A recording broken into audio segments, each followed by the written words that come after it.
Sorry about that. I'd like to call to order the Colts Neck Board of Education meeting on October 30th, 2024 at 6:30 p.m. in the boardroom of the Administration Building at 70 Conover Road, Colts Neck, New Jersey. Vince, may I please have a roll call? Yes, you may. Mrs. Denoya. Here. Mrs. Dillon. Here. Here. Mrs. Dillon is remote participation tonight. Mrs. Dimes, not present. Mr. Orico. Here. Mrs. Ramirez. Here. Mr. Rignetta. Here. Mrs. Volpe. Here. Mr. Walsh. Here. Mr. Whitberg. Here. You have a quorum. Thank you very much. Pursuant to the Open Public Meetings Act, Chapter 231, this meeting has been duly advertised in the Asbury Park Press and a schedule of meetings dated January 11th, 2024, notice of which has been filed with the Deputy Clerk for Colts Neck Township, and the requirements of posting of notices have been met. I'd like to ask everyone to stand for the flag salute. The flag is located in this direction of the room.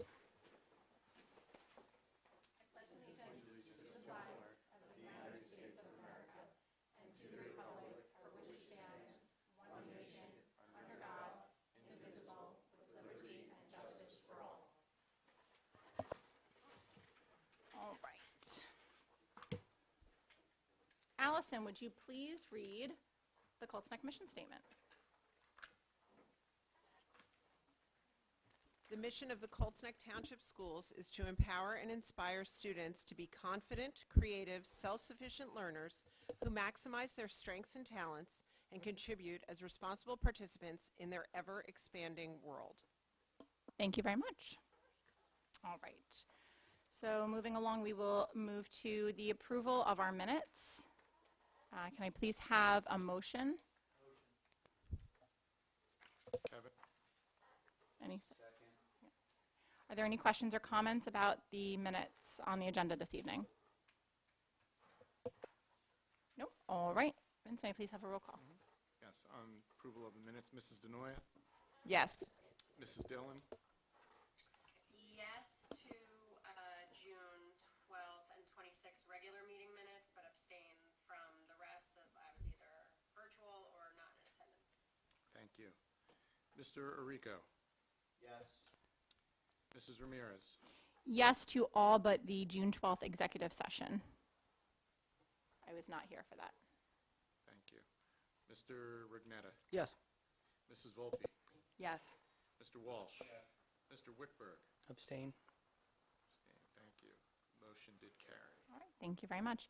So at this time, we are going to be moving along to our presentation. Tonight, we have Dr. Erica Reynolds, who is our Director of Curriculum and Instruction, and she will be presenting on our 2024 Spring NJSLA DLM and Access results. So I'm going to turn this portion of the meeting over to Dr. Reynolds, and you have the floor. If I may, real quick, I'm so sorry. Just so that everyone's aware, after the presentation, we'll be soliciting questions and comments from board members. For time's sake, any questions from the public, the presentation will be available on our website. And then anyone in the public is welcome to email Dr. Reynolds directly. There you go. I just think that that's a better use of our time, and she can speak more to the presentation directly for anyone that has questions. I know she is open to any questions. And you also have a copy? Oh, yes. All Yes, board we all members have have a a copy. printed copy. If it's kind of hard to see up here, you do have a copy. Dr. Garvin, could you just say exactly where on the website it'll be for parents to find it? Sure. Tomorrow it's always posted. There's usually a direct link on the banner, and then there is also, it'll be on the curriculum page pretty much for the remainder of the school year. Thank you. You're welcome. All right, Dr. Reynolds, you're on. Okay, thank you. Good evening to everyone, and thank you for being here. As Mrs. Ramirez explained, tonight is a required state-mandated three-part presentation, which I will go over NJSLA, our DLM scores, and our access scores. All right. So, what is NJSLA? This is the statewide assessment that assesses ELA, English Language Arts, math, and in science. Here's a little bit more information here that goes over specifically what is being assessed. It is a computer-based test. So our students in grades 3 through 8 are assessed on the New Jersey Student Learning Assessment. It's all aligned to our curriculum, which you can find here from our link, which aligns it to Atlas Rubicon. And these state assessments are viewed as data points that inform the district about its curricula and the implementation of those standards. So we're going to start with language arts. So what is assessed with language arts? A sampling of standards, literary and informative texts, writing tasks, and then students are asked to complete evidence-based selected responses, technology-enhanced constructed responses, and prose constructed responses. What's being assessed in math? Major content, additional and supporting content, reasoning, and modeling. And these are the 5 performance levels. Where we want our students to be is we want them to be in levels 4 and 5, in that range.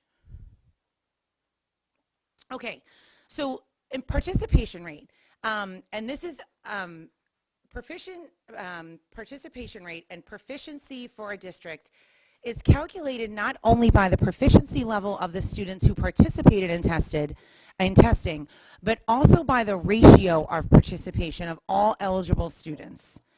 So in order for our calculated proficiency level to accurately reflect the district's proficiency, 95% of students must participate in testing.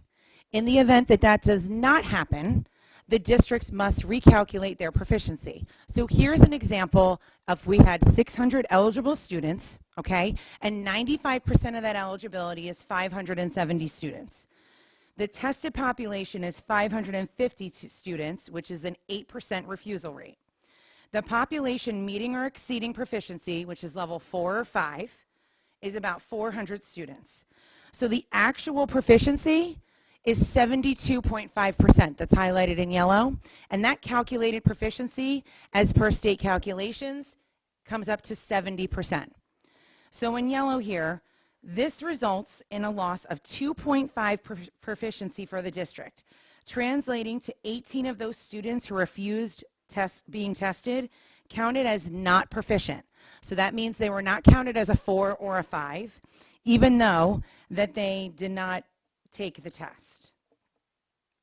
So the next slide that I'm going to show you is the percentage in ELA and how our attendance has changed and the percent of change. You will see that this is a cohort of students. So grade 3 was at 97% in 2023 and 98%. And as we go through the grades, less and less students tested in ELA in grades 4 through 8. And you can see the percentages here and how we have decreased in our attendance rate for students that have taken the test. This is our changing rate in mathematics. It's important to note on this slide that the students that are in 99, so our students that are in 7th grade and had 99, remember that those students can go to 8th grade math, which is pre-algebra, or they can go into algebra. Okay, so those kids, these 99 kids, are split up into the 59 and into the 40, and that's how they were broken up, so those percentages may look a little bit differently. The group of 59 students alone are the students that went to Math 7 and Math 8. The 83 students right here, the 83 students includes kids from students from 7th grade that are included in algebra, and that's why the number goes up to 99, because those students are broken up. But you can see the negative numbers that we have in the percentage of change in attendance rate of students that took the assessment. Do you want me to turn the light off a little bit? Is it easier to see? Is there a glare? Is it okay? Okay. I see a glare, but okay. Okay. Here is our science. So remember, science is only taken in grades 5 and 8, and you could see that we have a percentage of change in decline in attendance of students that took the assessment here. There is no cohort comparison because these are only taking it in grades 5 and grade 8. Okay, now I'll move on to the language arts portion, and I'll go over the language arts results. So again, these are our 5 levels. They range in about 50 points. We want to be in the level 4 and 5 range. Okay, Colts Neck Township is in the purple, and we are comparing ourselves to the state of New Jersey. When you're looking at this slide, it's important to note that where we're over here, the last 2 in meeting and exceeding, we want Colts Neck Township wants to be higher than the state here, right? So we want our purple to be higher. On this side, we want our purple to be lower. So we're right where we need to be, and we're performing higher than the state in ELA here. Some highlights. Okay. So grade 4, 19% increase in meeting and exceeding expectations achievement, that's level 4 and 5, over the pre-pandemic. In the spring of 2019 data, with 83% of students in spring in 2024 in this range. Grade 5, they returned to their pre-pandemic spring 2019 achievement of 85% of students meeting or exceeding their expectations last spring. And overall, in elementary school grades 3 through 5 in ELA, performance is exceeding their pre-pandemic achievement levels in these areas, which is great, and we want to celebrate that. Some reflections are that in grade 3, our 2024 cohort of students fell below that pre-pandemic rate in the spring 2019 achievement by 4%. We're working on some staff articulation, professional development, working on goals related to grammar, writing, sentence structure based on our results. We want to look at possibly a new writing program and continuing to structure targeted intervention instruction, small groups by skill. Again, that targeted instruction reading, literary text through our new Being a Reader program is also going to help us get back up to that pre-pandemic achievement levels. So when you're looking at this data here, there are rows of purple. You will see that it starts with 2017 and it goes up to 2024. This is the same grade with different students. So this is grade 3, and you will see how they're going through from starting in 2017, 2018, 2019, 2021, and 2023, 24. You're going to see this all throughout in each one of these graphs. So this is grade 3, grade 4, grade 5, and then that's the entire school. As I mentioned in the previous slide, grade 3 fell below the pre-pandemic achievement. So that means that the areas of lower performance that contributed to the decrease of scores, vocabulary, writing conventions, writing expression, as in the past, our MAP predictions were fairly accurate for the percentage of meeting exceeding expectations for those level 4 and 5. Our MAP scores remain consistent. Our trajectory data, though, did not show that our third grade students would decline here in our scores. And that we demonstrated that students were on course to fall in the ranges of previous years. We know that we can improve as a district, and we've reflected on the why behind the scores. We've adjusted our curriculum to have Being a Reader, which is a stronger component of vocabulary. We've added Orton-Gillingham morphology, which focuses on vocabulary and has a more targeted writing intervention focused on certain skills and strands of written expression and conventions. Students are already identified in this program. Our intentions are to continue our cross-grade level conversations between grade 2 at the primary school and grade 3 at the elementary school, as well as discussions focused on writing.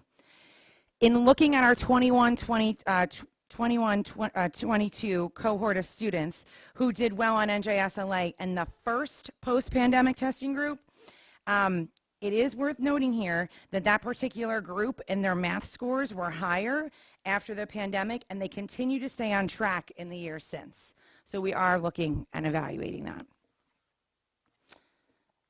All right.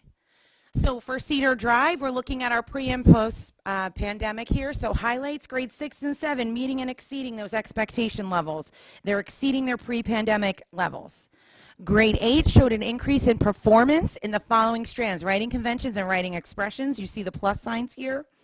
And as a building, Cedar Drive has exceeded their pre-pandemic achievement levels in the following strands of writing conventions and writing expressions. Looking at our reflections of our Cedar Drive math and our ELA program, grade 8 had a 13% decline in students meeting or exceeding expectation levels. In 2018 and 2019, 111 students out of that 111 took the state mandated assessment. Last spring, only 78 out of 107 took the state mandated assessment. That's 27% of 8th grade students who do not have data that reflect their achievement in those standards.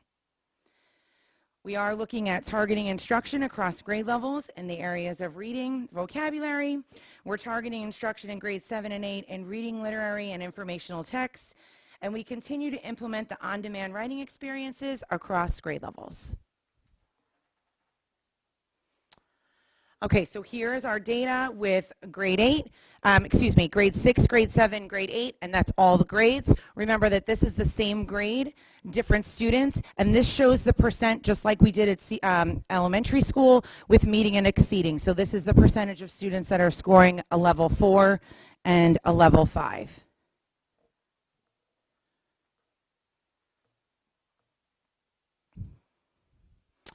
Okay, so this is ELA proficiency by program. We have our free and reduced lunches. This is grouped all by the entire district for 3 to 8.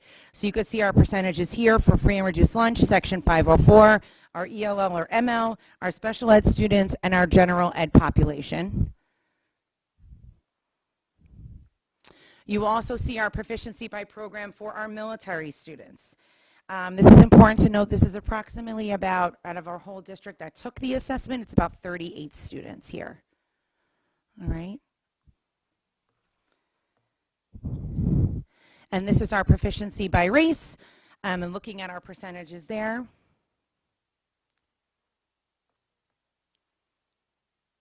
Okay, I'm moving on to mathematics.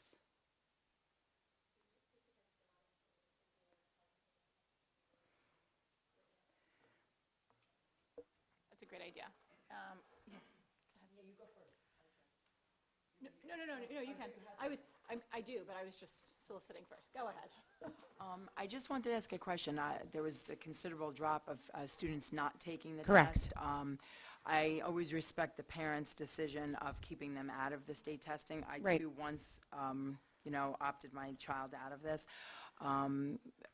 I just want to know, is there a reason why that you've got feedback from the parents? I mean, I know at the time what I signed my kid out for to opt out, but in this, day and age, is there a reason why? Did you get feedback from parents? Is it anxiety? Is it, was there any feedback why they didn't want to take it?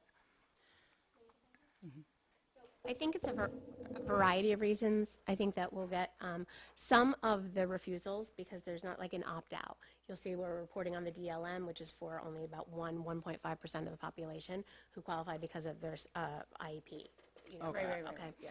Refusals are it's not they refer to it for state testing as opposed to our health curriculum, which is an opt-out. This is the state categorizes this as a refusal, and so it can range from what you had said with regards to testing anxiety or whatnot. More so last year, we saw very last-minute refusals, emails that came in the morning of the test that said the child, I don't want my child taking it. So in terms of, we to respect the parents' absolutely. perspective of that. I think we've looked at some other districts with regards to like Princeton, and we've looked at some other districts that have a little bit more lead time. We've allowed a lot of flexibility, but when we're monitoring students coming out and refusals, to have an additional 5, 6, 7 students refuse that day, get that notification in the morning of, maybe have a little bit more structure around that process for doing it. So the rationales are not necessarily Consistent. consistent, is the good word for it. So you don't feel that the people opting out are students that are struggling and No. just are afraid to take the test for their scores? Some of them are. Some are far, I think I think we anticipate those, and I think that's actually been communicated a lot more in advance. But like I said, we had a lot more last year of last minute morning of night before refusal notifications. So I think leading up to, we've talked about some communications. I think the interesting part, which was added by Dr. Reynolds and our team this year, had to do with how the state looks at our proficiency based on participation. Yeah. That And they that's- actually, that public information, this is the most public information about our school district, even though we have a lot of other performance, it's the most public piece. It's the one that, we are looked at a lot by our community, by our teachers, all of the things like that. But I think that the state, in terms of rating us, also looks at our participation rate because that is the instructional plan for the day. Yep. There's no alternative thing that goes on. That is the required instructional plan of the day. So when they're looking at, they're saying, So we're going to do some work on that. I was think going to there's say, some is good there a way that we can conversation. encourage Yes. find out, get to the root cause of why. I mean, I know years ago, I'm not going to lie, I opted out my Sure. kid due to the mask mandates by the government.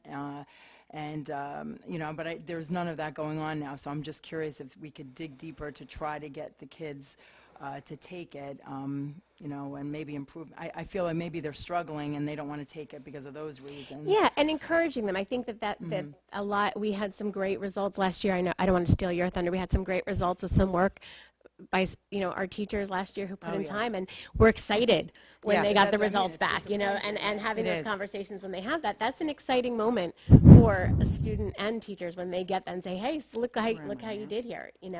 So even if it's growth, it doesn't. That's something we'll talk about later on. But we want to dig more in on the participation, the reasons, and talking that through to kind of as a community say we know. It helps us to identify on a larger scope what we need to adjust and what we need to do if we have a good sampling, a representation of all the students. You know what I'm saying? So, because, and they varied. The students' levels of, for example, in mathematics, they varied. They could have been that we had refusals that were in grade level math as well as geometry. So it ranged in the level. It didn't fall into like one category or another. Okay. Yeah. This I might don't know be a if good- Mrs. Dillon had a question too, but Mrs. Romero. Can I just, Yeah, wait, yeah. Brenna, can I just say one thing? Because Yeah. it might be something related to what you're going to say. I didn't want you to forget her. On the edge, like maybe for us to dig deeper into it, this is something that perhaps, Brenna, that we can throw into the Parent Advisory Committee to see if there's something there for us to discover what a better testing group or a group to survey than the Parent Advisory Committee. So just a thought I'm throwing out there.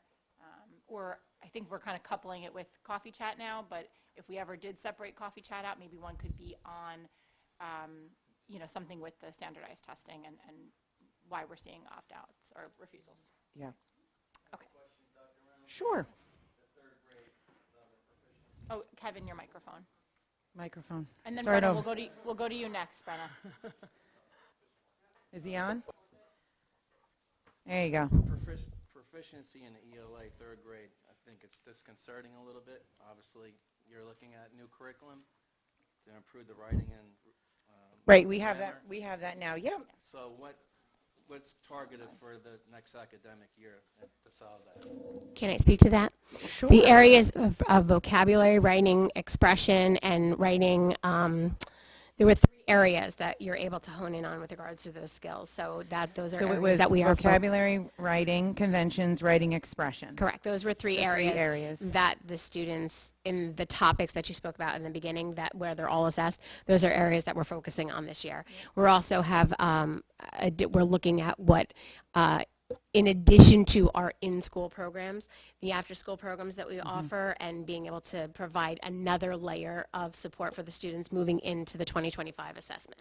So, and we're not just looking at third grade, because remember, the state will say that the state assessment is a test or an assessment of how well the district's curriculum is being implemented and the curriculum itself. So we're looking at that, but we also want to follow that cohort of students, right? We want to be making sure that when students take their 4th grade assessment, that we are helping support whatever skills still needs support in that area. And as Dr. Reynolds said, we do have several pit stop assessments, formative assessments throughout the year, which include map testing. Our map testing in the winter did not predict a trajectory of droppage of performance. It was on track for where we were last year.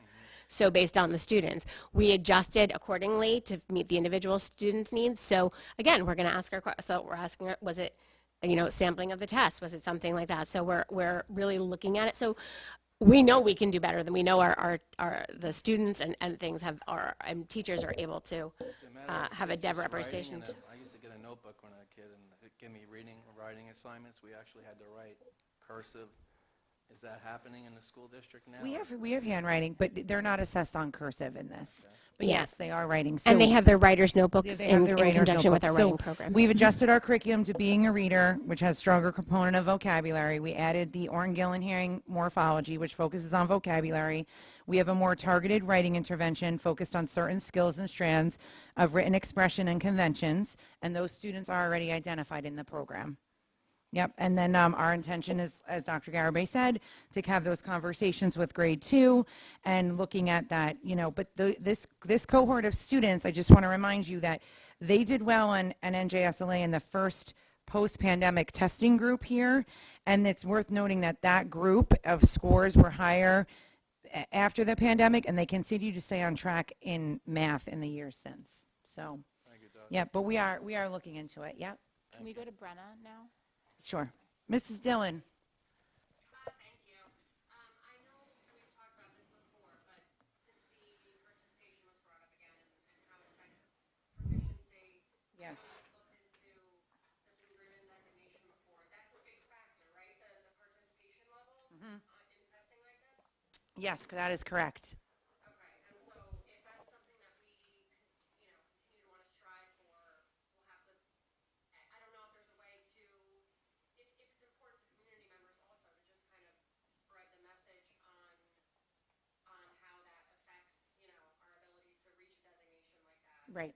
Just to help motivate students and parents to help their kids participate. Yep. Thank you. Great point. Anyone else? Allison, did you have something? No? Anyone else have any questions for right now? All right, then Erica, go move right along. Mathematics. All right. Okay, so again, we have our 5 levels here. Again, we want to score in the level 4 and 5 ranges. Okay, this is our achievement levels with Colts Neck compared to the state of New Jersey. Again, when you're looking at this slide, you want to look at our meeting and exceeding. We are blue. We are way higher than in the state, and that's what you want on that side, and we want to be lower on this half, which is exactly what we have here. Okay, and in our reflections for elementary school with our pre and post-pandemic analysis for math, so school-wide in elementary school for grades 3 through 5, there was a 6% increase in meeting and exceeding expectation achievement levels over the pre-pandemic data. Here's our growth right here. Our highest growth in all grades were in the domains of expressing mathematical reasoning and major content areas. Wow, so that was exciting. And in reflection, based on the data from grade level evidence statement analysis, so NJSLA gives us a grade level statement analysis, which helps us really target our instruction and where we have to focus on, what we're doing really well on, some areas that we can target a little bit better. So we are facilitating tier 2 math groups at the elementary school, focusing on specific strands. So in grade 3, we're focusing specifically on measurement, data, modeling, and reasoning. In grade 4, measurement, data, operations, and algebraic thinking. And grade 5, modeling and applications. So here again is the same kind of chart that we saw for ELA. Math is now in blue, ELA is in purple. This is the same grade of different students. So you have the percentage of meeting and exceeding, grade 3, grade 4, grade 5, and all the grades are over at the end. You could see from 2018 all the way up to 2024 and how they rate here. The curriculum for SAVIS in 2020 has not changed. It is worth noting that this particular group of math scores, they were high after the pandemic again, and they continue to stay on high track, which is great. Okay, so when we're taking a look at this and we're looking at our 8th grade mathematics data, okay, so please note right here that some students in 8th grade participated in Algebra 1, or they participated in the geometry assessment in place of the 8th grade math assessment. Thus, Math 8 outcomes are not a representation, right, of the grade 8 performance of a whole. So if you're going to break it down, pre-algebra, grade 8 math, okay, there were 61 students last spring in there. 46 students participated in NJSLA testing, okay? When you're looking at Algebra 1, we had 35 students in Algebra 1.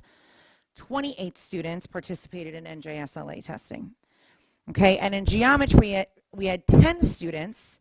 These are our highest level of students, and 9 participated in NJSLA testing. Okay, so more students that have been, taking More students have been taking pre-algebra right now than Algebra 1 as we have fine-tuned our matrix and our data collection, and we're working towards making sure that we're identifying the correct students. But when you're looking at these groups of students, these are our highest students that can really do well in an assessment.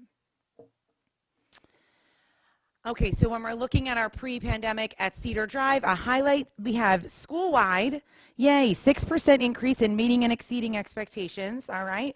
So take a look at these numbers. Grade 6, grade 7, grade 8, all pluses there. Algebra, current data, look at us in geometry. Highest growth in grade 6 and 7 were subscores of expressing mathematical reasoning and major content areas. Grade 6, we were up 29%. In grade 7, we were up 16%. Grade 8 was up 13% in mathematical reasoning. So that average growth, everyone, is 11.25% in mathematical reasoning across all grade levels and algebra and geometry. Yay. Okay, so in reflection though, we want to do grade 8 algebra. We want to continue focusing on modeling and application. That's a focus for us, right, based on what we know. Continuation of supplemental resources in tandem with our current math programs. In the middle school, we also have Delta Math and pair assessments, which help us keep our assessments consistent. Targeting individualized instruction lessons to address deficits in specific skills through all strands. In grade 8, enhancing focus on subscore areas of expression and equations, functions with continued focus on modeling and reasoning. Okay, so we're going to take a look at your same grade different students at grades 6 through 8. Grade 6, grade 7, grade 8, you have algebra and you have geometry, and then you have all grades. Again, this goes from 2018 up to 2024. If it's easier for you to see, it might be easier for you to see this one on your printout. Okay, this is our math proficiency by program. Again, we have our free and reduced lunch, section 504, our ELL, our ML, our special ed, and our general ed population of students that are meeting and exceeding. We want to see the bars, the last two bars. Here's our math proficiency by program. Again, this is approximately out of 38 students where we're at here for these students and where they're falling. This is our math proficiency by race. And I'm going to move on to science. Would you like me to stop for any questions? Are there any questions from board members? Oh, sorry. Does this test have any reflection on whether a student would meet an enrichment requirement? So it is for level 3 through 8. Oh, sorry, it's for 3 through 8. So it is part of, and it can be part of our matrix that we do use. Yep. Okay. But a student is not penalized if they choose not to take the assessment. It's just a missing piece of data. Okay. And have anybody considered adding teacher input into the matrix? So we do have teacher input when we get to the middle school. Okay. And for math. Yep. Thank you. Thank you. And we do technically have teacher input in all grade levels. It's more evident in the middle school when they're going to algebra and geometry. Thank you. Any other questions about math? Could you just expand on that? Why is it only evident there instead of in So we have it 3 through 8. Okay. We have it 3 through 8, but as the students get older and they're going towards, there's more stamina that has to be put in with algebra. They're high school courses, right? So you're taking a high school level course. That curriculum in algebra and geometry is tied to Freehold Regional High School District. So there's a level of maturity that has to go with it as well that I wouldn't know all the students. So the teacher input in that aspect is also very helpful. As far as 3 through 8, yes, we do work with our TIP and TEP teachers, our targeted intervention, and our targeted enrichment teachers to help us identify students as well. Okay, great. Thank you. You're welcome. All right, any other questions about math before we move on? All right, going on to science. All right, science. So remember, science is only tested in grades 5 through 8. There's only 4 levels of ranging of achievement in science. In ELA and math, there are 5. In science, there are 4. Okay, so when you're looking at our achievement levels here, we're going to start with grade 5. You're going to look at the Colts Neck Township, which is in green, and the state of New Jersey, which is in yellow. You're going to focus on right now in proficient and advanced proficient. because they have to change it, I'm sorry. That the COLSEC is higher in those areas compared to the state, which is what we want to see. Okay? And in grade 5, our year-over-year growth, we're going to check out our growth here from 18-19 all the way up to 23-24, and you could see how we've grown in grade 5 science. And this is our grade 8. So again, you're looking at Colts Neck Township is in green. We are higher than the state of New Jersey, where we're at on the end, which is where we want to be.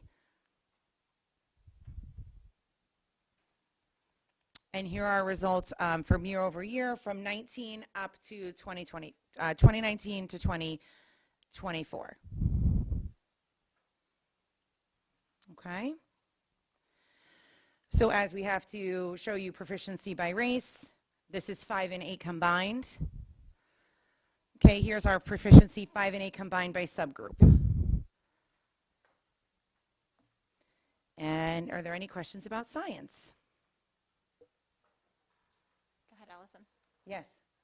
Sorry, okay. Hi.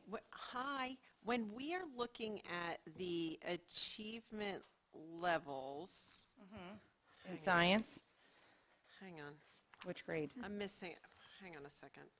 Year over year, is that actual or the other? Where are you? So What if we're slide are you, looking at 35? slide 37 or slide 28, which is the math, the year-over-year growth, is that the actual, so the number of students in district that have done this, or is it the state calculated? I don't understand. You don't understand the I don't question? understand. Do you understand? I mean, based on I want to what answer. the state told us it was, Yeah, yeah, yeah. it's the information that we're getting from the state that's already Provided. into Yes. that. Yes. Yes. Thank you. Okay. So, all right. We have 52.5% nearing proficiency in science in 8th grade. Not a lot of students took it in 8th grade, science.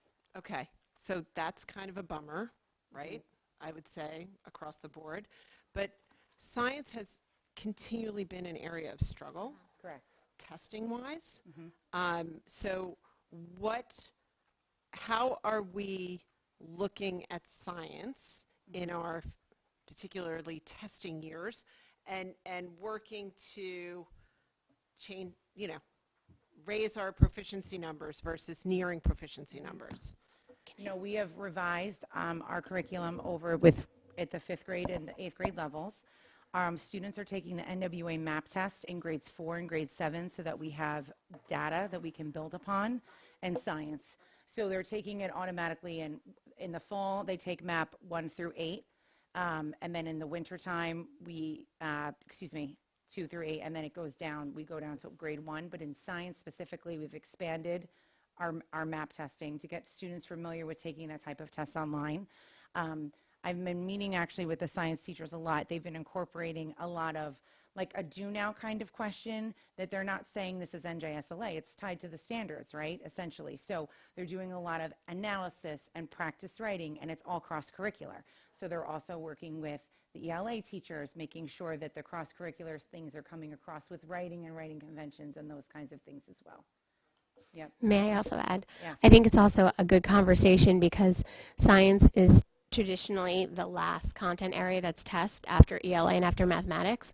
And we do want to talk about for the students who are participating, taking it seriously and giving it, their best shot. It's a one-day assessment, and I think that it's something that we want to, again, encourage participation, with being respectful to every parent's wishes as to what they want to do, but encouraging it and taking it because it is a reflection, taking pride in what they know. Again, they get to show off what they've accomplish and demonstrate their understanding of what they're being asked. Yeah. So when did we start the MAP testing for science for the kids? Last year? 2 years ago? 2 years ago. Okay, so 2 years ago. So 2 years like, ago, yeah. so our I numbers say are, that confidently, 2 years ago. okay. They so all run together. Our Sorry. numbers are better for our 5th graders, right? Yes. First of all, they have that practice of Yes. taking that test. Okay. But I'm not sure this is an accurate representation of the data for 8th grade.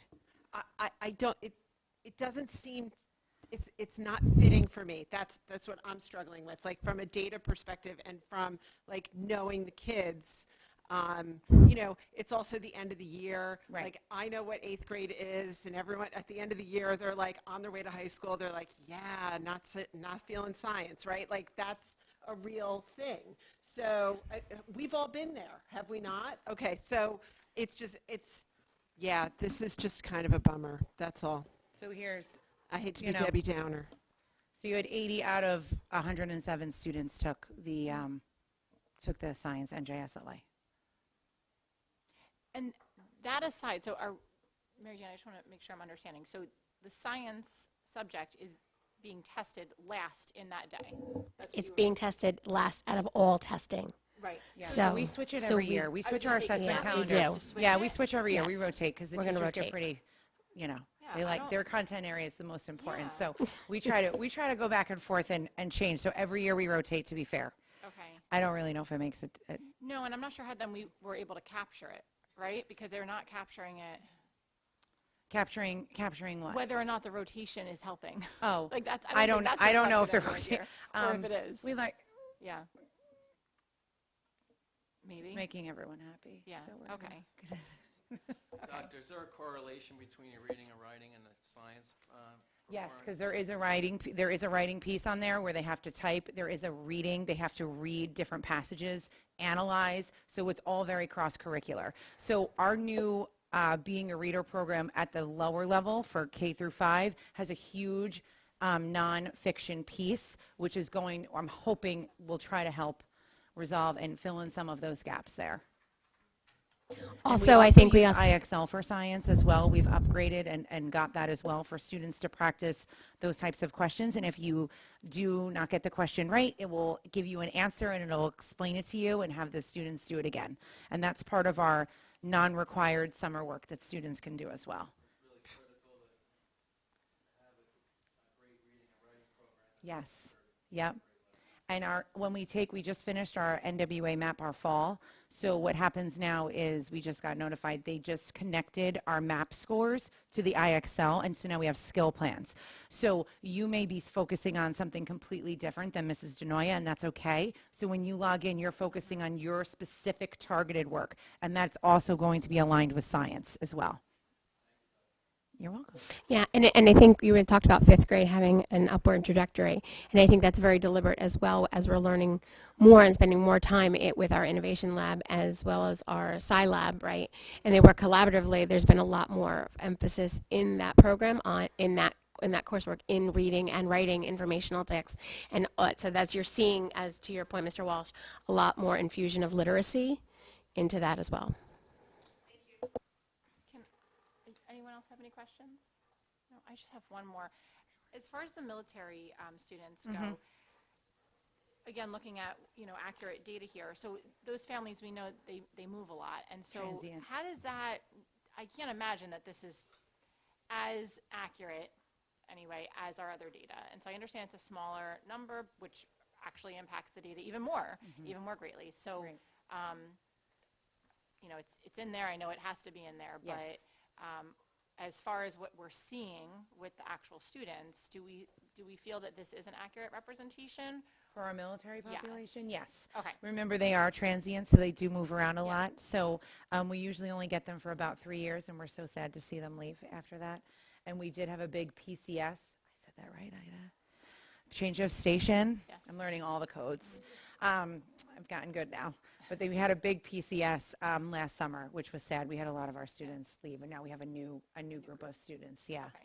So in theory, then, next year's test results, when we're Are comparing going to be comparing them, different kids. right, exactly. Correct. That's what I'm suggesting. So it's hard, and there was about 38 students in this group 3 to 8. I can't break it down by grade Right. because it's under 10 students. Oh, that's So when right. it's I'm going to talk about that here in the DLM, and when we talk about the access, because we are a smaller district and it's under 10, I'm not allowed to depict that because then you can possibly figure out who those students are.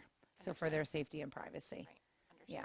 All right. Makes That's sense. why I group a lot of that, like the mandated subgroups, I group together. Okay. Got it. All right. Yep. Thank you for that clarification. Any other questions before we move on to the DLM?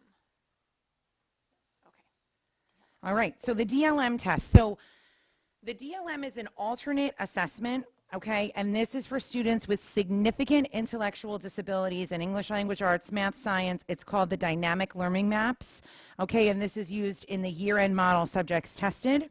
1.5% of our total population took the DLM in lieu of the NJSLA. So the data that you had before, those were students that were in 3 through 8. These are students that are unable to take that test, okay?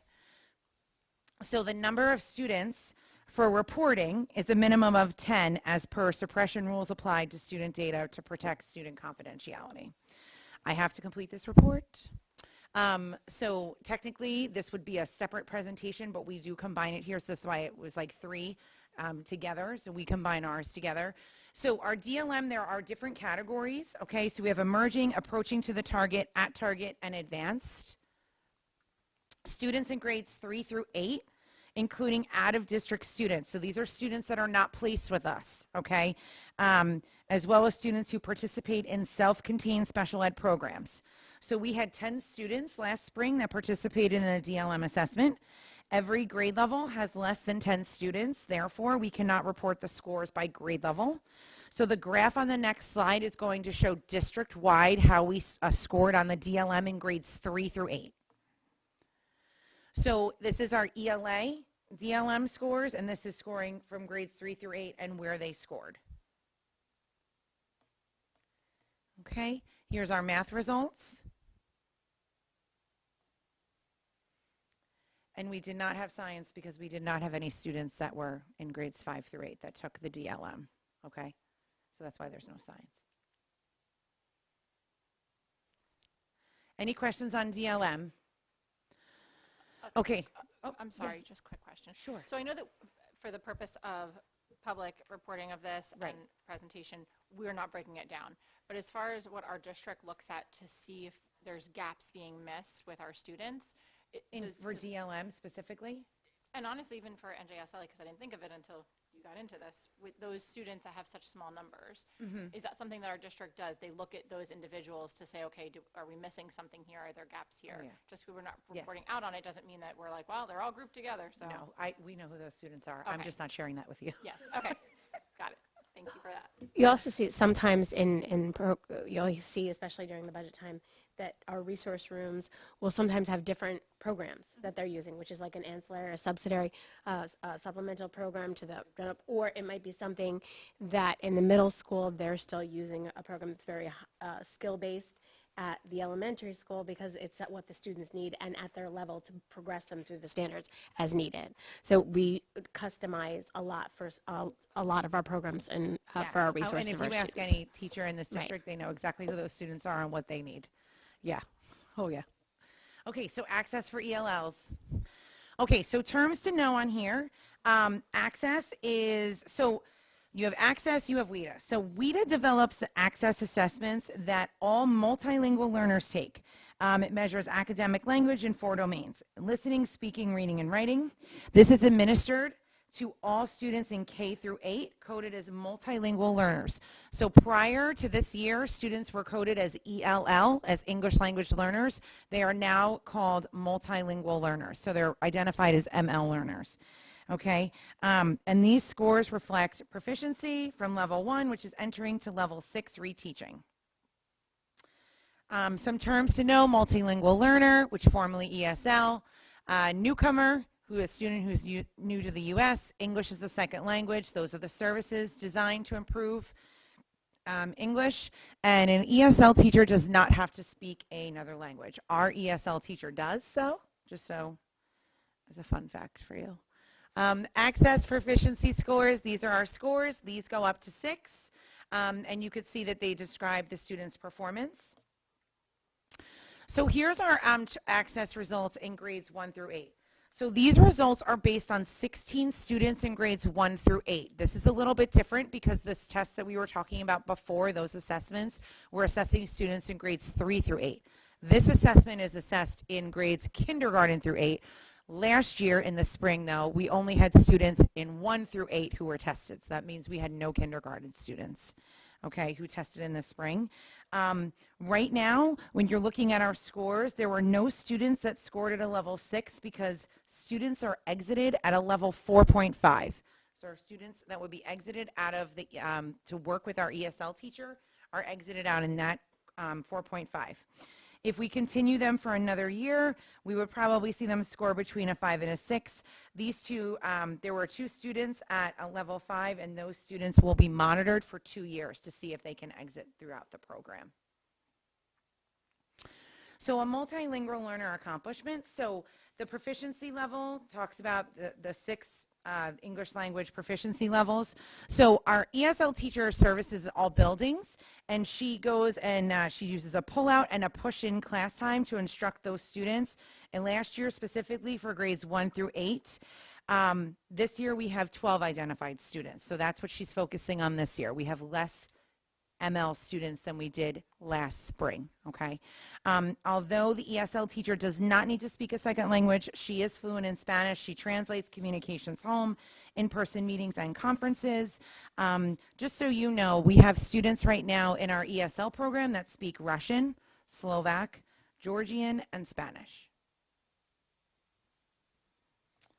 All right, so our ELL teacher provides support and content areas to help those ML students meet their grade level expectations. The ELL teacher works collaboratively with classroom teachers to be able to design, deliver lessons to really help the linguistic needs of those English language learners. Instruction incorporates strategies that make the content comprehensible to the students. And remember, any student that tests above 4.5, they're monitored for about 2 years to see if we can exit them out of the program.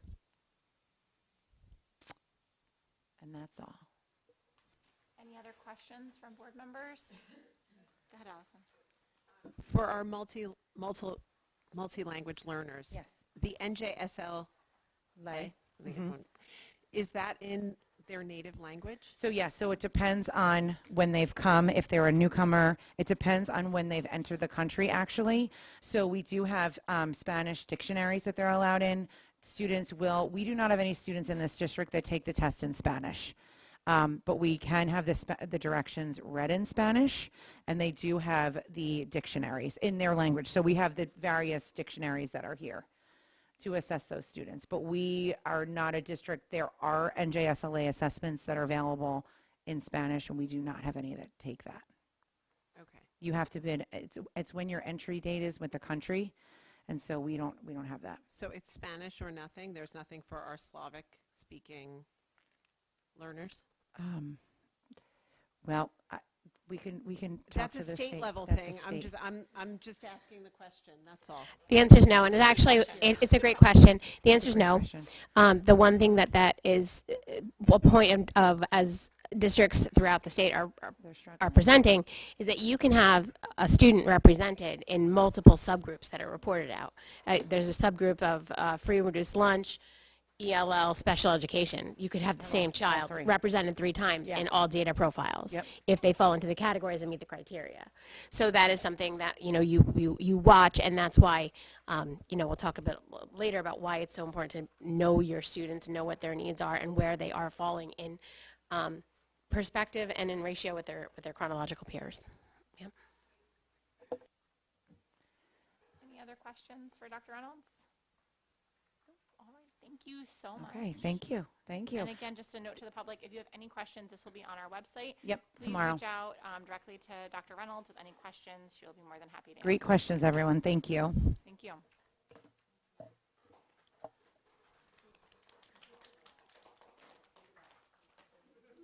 All right. So moving along in our agenda this evening, please note the communications. On the agenda this evening, there are 2 of them, and that brings me to my report of the president. All right, so good evening, everyone. It has been a very busy time in our district. We have a lot of events that have been bringing our school district community together. Just a few highlights. A couple weeks ago, our students went on the annual trip to the Stoke State Forest. This is a fantastic trip, as always. We did have 2 of our board members that were present as parent chaperones, which is a really wonderful experience, I'm sure, for them. Some of the feedback that we are receiving are things like it was incredible, amazing, trip of a lifetime, very memorable. This is a common theme with this trip. We hear this every year. It's such a wonderful trip. The students love it. The staff loves it. Although I heard that maybe it could have been a little bit warmer, but can't help Mother Nature. So that was really wonderful. So thank you to the staff that volunteers their time to be part of that, as well as all of our parents who volunteer also to chaperone their children on that. Really great opportunity for our students. Last week we held our parent-teacher conferences. This gave an opportunity to our parents to meet with their students' teachers now that the school year is underway a little bit more. I don't know if everyone realizes, but we are just about 2 months into our school year. So this is a good opportunity as opposed to our back to school night, where now the teachers have a little bit better idea of how the students are doing, and the parents can touch base with the teachers about that. Tomorrow, our primary and elementary schools will host the annual Halloween parade. This is always a wonderful event that our students really look forward to. I'm sure that they are all geared up tonight, excited to put their costumes on tomorrow, as well as I'm sure quite a few staff members that are probably also very excited.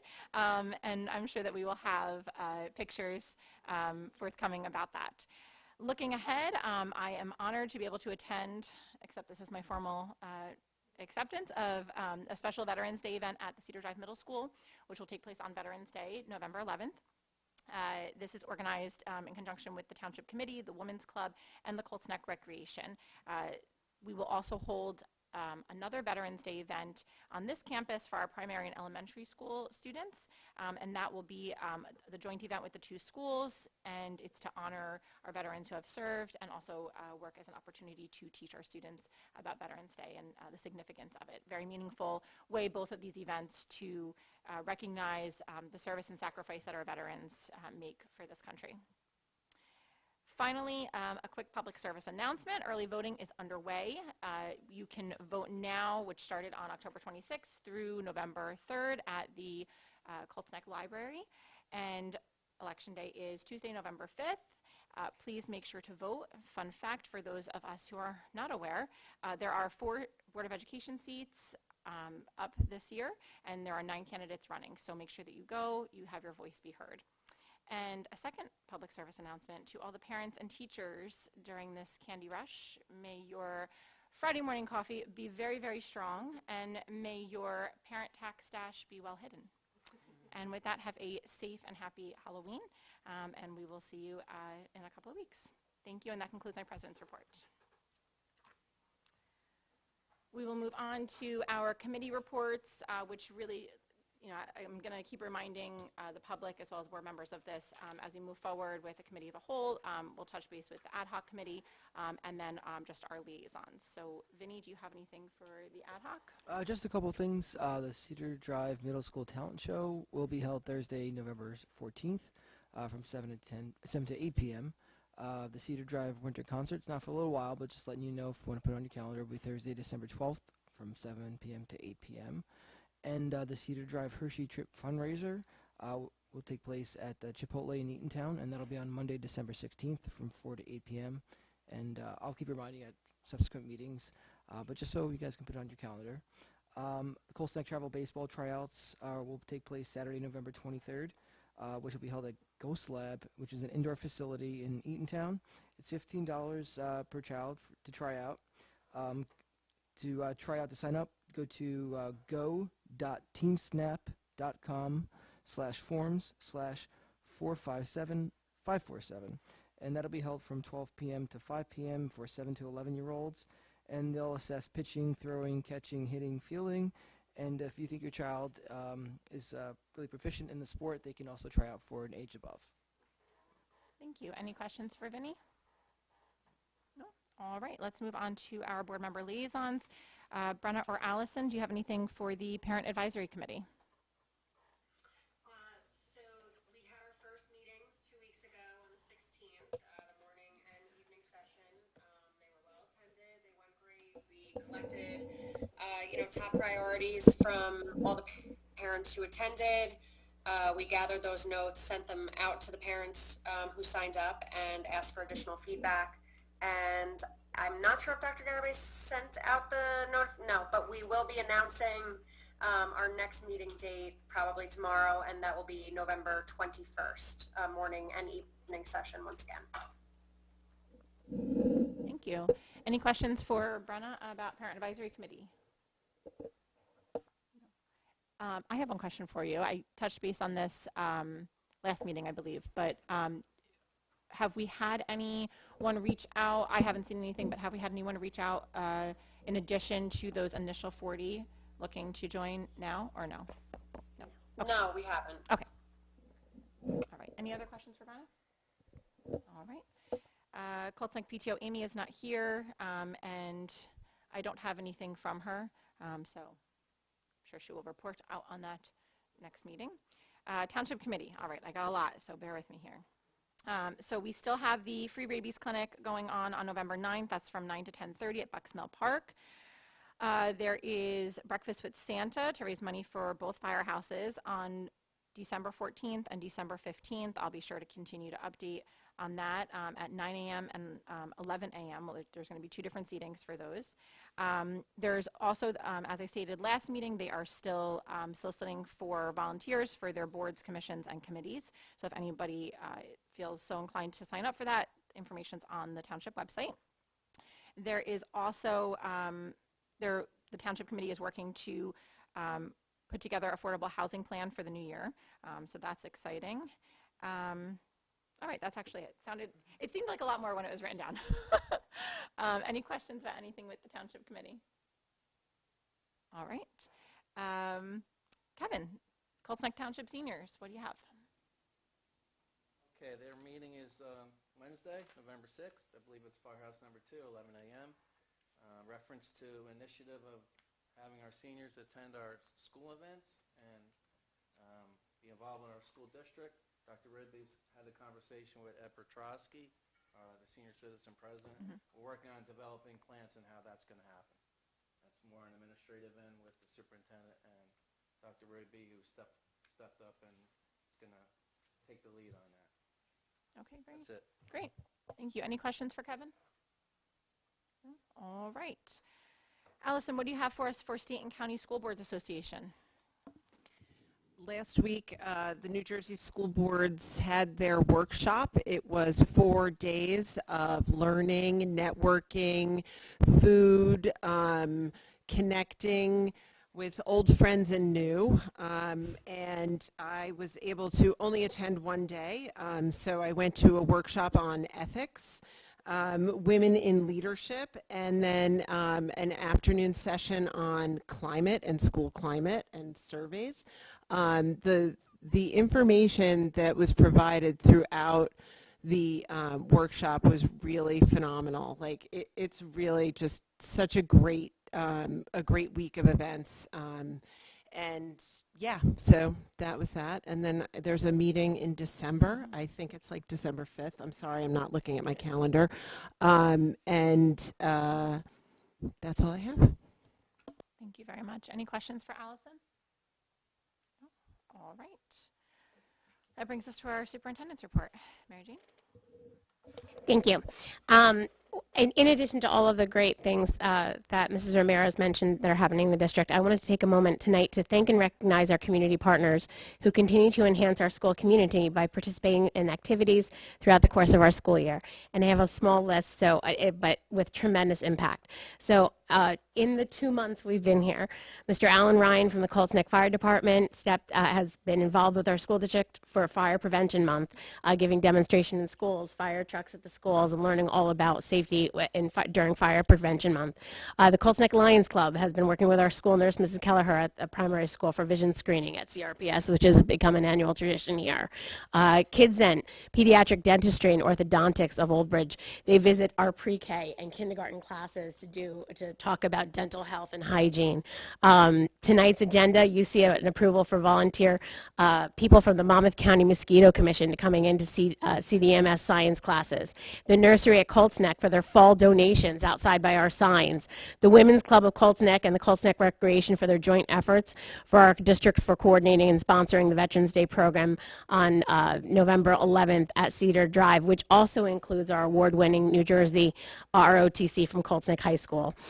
Captain Kent Smith and the commanding officer of Naval Weapons Station Earl and Ida West Jones, our current Naval Weapons Station Earl liaison, who is literally at everything, learning everything that she possibly can about our district so that she can bridge the communication between us and our families at Naval Weapons Station Earl. And then finally today we also had our CDMS STEM luncheon.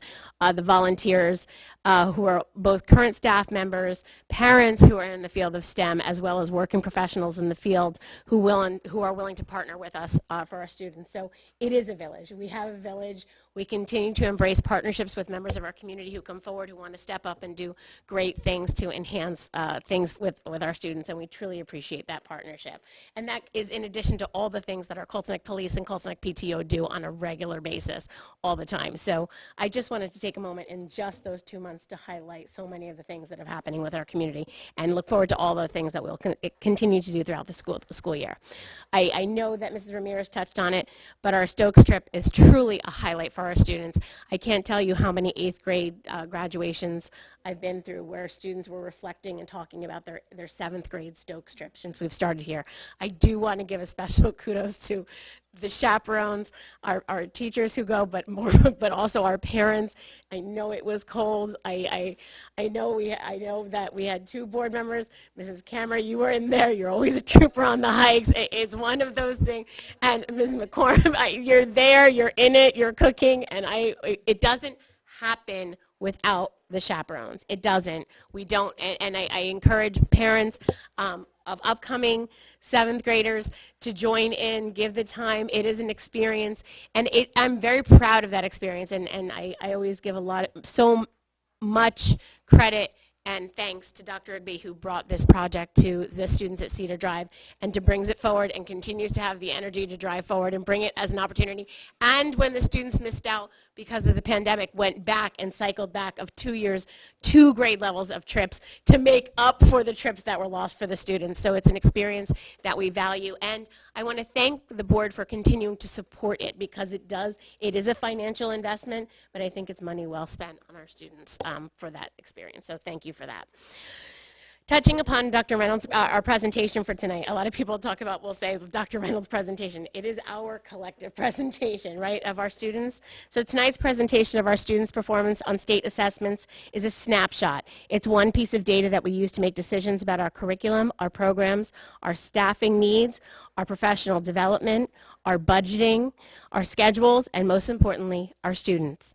It is the most public accessible form of data available to our parents and our community at large. That said, we remain mindful that attached to each one of those scores is a child, one of our students. And tonight's presentation is just one piece of each child's story. It is a very important piece, but it is not the only piece. As a board and school community, rest assured that tonight's presentation is not the one and only conversation we have about the results we get, as we continually strive to ask ourselves, to what do we attribute these results? And while there can be one simple answer, normally there is a much more complex rationale or even a hypothesis that we can and will proceed with seeking to sustain and improve our results. It is important for us to take all information about our students, their needs, their growth, their understanding, their levels of engagement, and forge a pathway that will yield the best outcomes for each child, which will look different for each child. I continue to be very proud of our students while simultaneously looking at options that will support them in accomplishing their goals as well as the goals we set for them. I want to thank Dr. Reynolds, our instructional coaches, Mrs. Shakis and Mrs. Kennis, our teachers, support staff, members of the board, and of course our parents. I just referenced all the community members.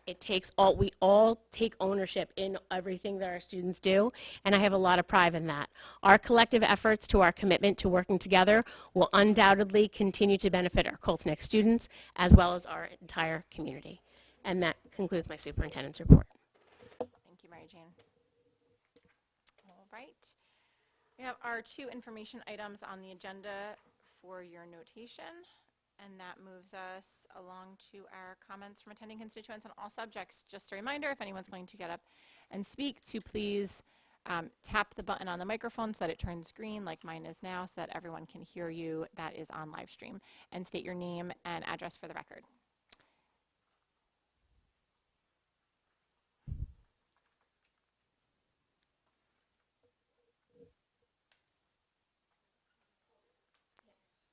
There you go.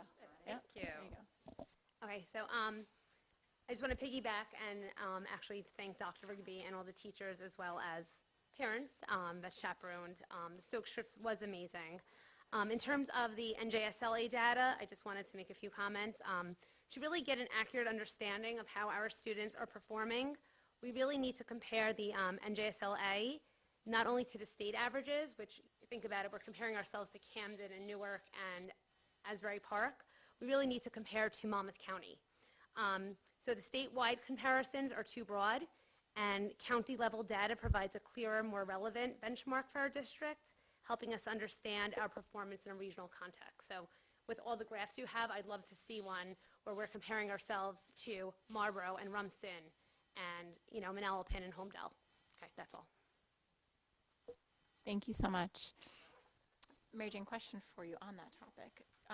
If anyone in the community has any questions about that comparison, we have that data available that we could share? So or- what we've done, the state has gotten away from sharing that, but every year there's performance reports that come out. So we take it upon ourselves internally to go through that data and to create graphs. I know that Dr. Reynolds collaborates with our regional counterparts to get that preliminary data very early on, and we do make that comparison, and that becomes part of, we do it especially in the regional. We also will reach out to Rumson and to Fairhaven, who have similar demographics, as well as Little Silver. That's another one of our counterparts that we do have a lot of conversations with. We use a lot of similar programs. We have a lot of similar schedules. We have a lot of similar things. So when you're using many of the similar programs, you want to definitely dive in to find out, what are you doing differently here? What looks a little bit different, so that we can see, take the best of the best, right, of the ideas and share with us. And we do the same, and we reciprocate that. We've hosted many districts here in our district with our literacy programs and intervention programs and whatnot too. So we're very open to and transparent about our willingness to learn from each other as well. Yes. Thank you for speaking to that. Absolutely. Any other comments from attending constituents?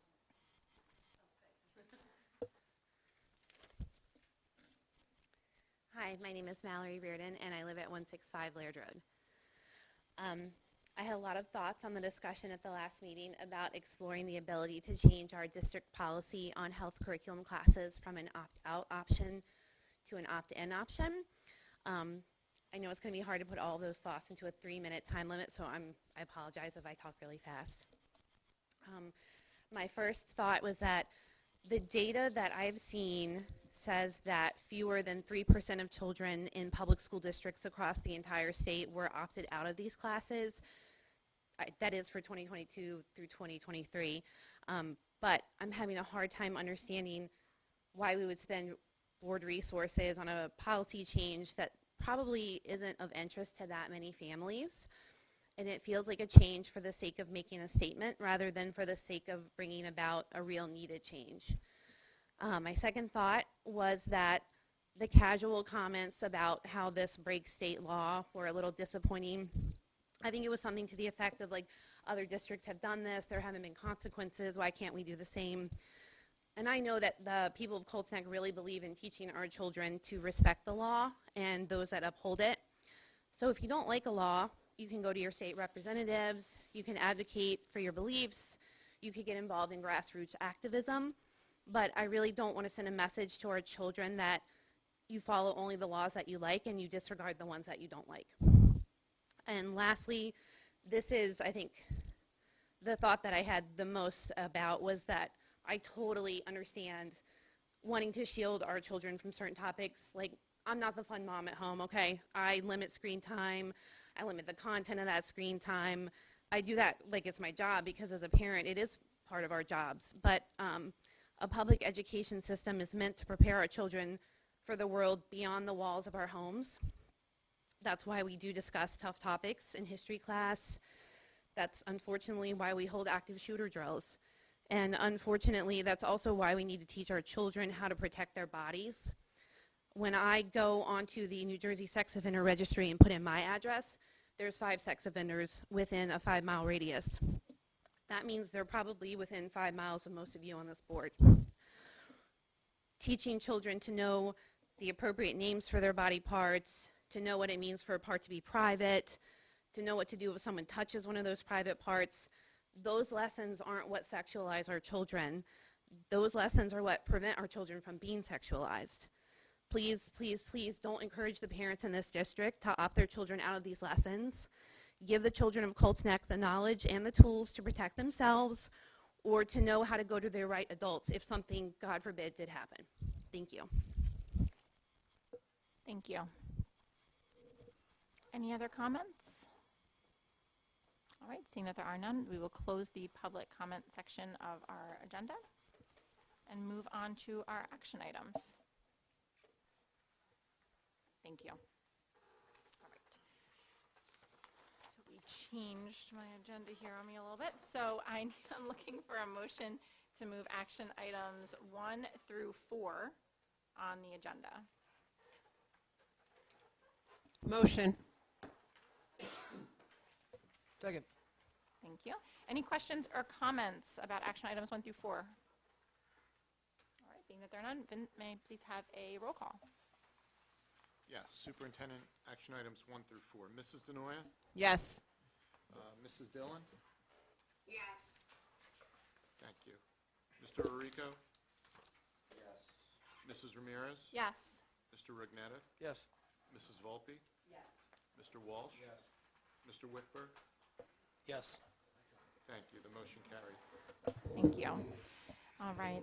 Angelique, I'm looking for a motion to move curriculum items 1 through 4 on the agenda. Motion. Second. All right. Any questions or comments about curriculum items 1 through 4 on the agenda? No? All right. Vince, may I please have a roll call? Yes, curriculum and instruction items 1 through 4. Mrs. Denoya? Yes. Mrs. Dillon? Yes. Mr. Orico? Yes. Mrs. Ramirez? Yes. Mr. Rignetta? Yes. Mrs. Volpe? Yes. Mr. Walsh? Yes. Mr. Wickberg? Yes. Thank you. The motion carried. Thank you. Kevin, I'm looking for a motion to move finance items 1 through 9 on the agenda. Second. You take it. All right. Any questions or comments about finance items 1 through 9 on the agenda? Nope. All right. Vince, may I please have a roll call? Yes, you may. Finance items 1 through 9. Mrs. Denoya? Yes. Mrs. Dillon? Yes. Mr. Orico? Yes. Mrs. Ramirez? Yes. Mr. Rignetta? Yes. Mrs. Volpe? Yes. Mr. Walsh? Yes. Mr. Wickberg? Yes. Thank you. The motion carried. Thank you. I'm looking for a motion to move policy items 1 through 3 on the agenda. Motion.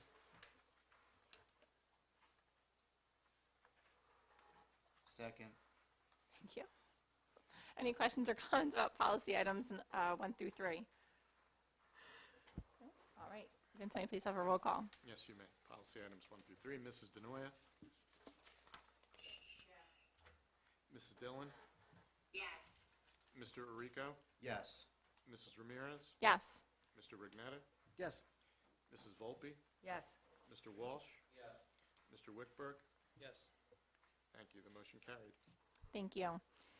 Rich, I am looking for a motion to move items 1 through 23 under personnel. Motion. Thank you. Second. Thank you. Any questions or comments about personnel items 1 through 23? All right. Vince, may I please have a roll call? Yes, you may. Personnel items 1 through 23. Mrs. Denoya? Yes. Mrs. Dillon? Yes. Mr. Orico? Yes. Mrs. Ramirez? Yes. Mr. Rignetta? Yes to all except for numbers 4 and 5. I must recuse due to my employment with New Jersey Disability and Family Leave. That's correct? correct. Thank you. Mrs. Volpe? Yes. Mr. Walsh? Mr. Wickberg? Yes. Thank you. The motion did carry. Thank you. Is there any new business that we need to address this evening?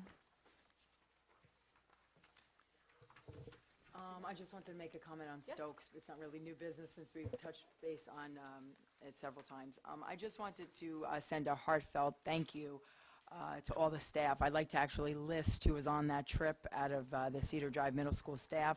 I think you all deserve a round of applause and a heartfelt thank you from the entire 7th grade class and their parents. And please correct me if Mrs. Pollock is here tonight. If I miss anybody, I didn't get to interact with every single person. I want to make sure I don't miss anybody. But Dr. Rigby was a phenomenal leader. Everything was so organized under his leadership. And it was an exceptional trip from the minute we got there to the minute we left. So please extend my sincere thank you for him for organizing this. Mr. Brown, thank you to him, Mr. Teresi, Mrs. Pollock, who's here tonight, Mr. Willis, Mrs. Burtnick, our school nurse, Mrs. Jennings, she was wonderful, Mrs. Buffano, Mrs. Zanyard, and Mr. Ricky. I believe I got everybody teacher-wise. There may be somebody missing that was in the kitchen. Okay, I did not interact with her, so thank you to her as well. I want to thank... What's that? That was good. Mrs. Zahner. Oh, I said it wrong. I'm sorry. That's okay, that's right. Oh, I thought I had her. It's a long list. Oh, okay, yeah. So we got everybody then? Okay, and my cabin partner, Mrs. Pesci, she was wonderful. We had a fantastic time together. And all the parents that helped us organize the kids moving from station and activities. So thanks you once again to everybody who was involved. Thank you. Thank you, Angelique. I think that really highlights, too, hearing all those names, all the staff members. This isn't just some small production. It's really large. And Yeah, so, it's certainly nice to recognize all of them. They absolutely deserve it, and I want to thank them. Thank you for noting that. All right, any other new business? All right, so motion to adjourn. Motion. Second? Anyone second? Yeah? And all in favor? Aye. Thank you, everyone. Have a good night and get home safe.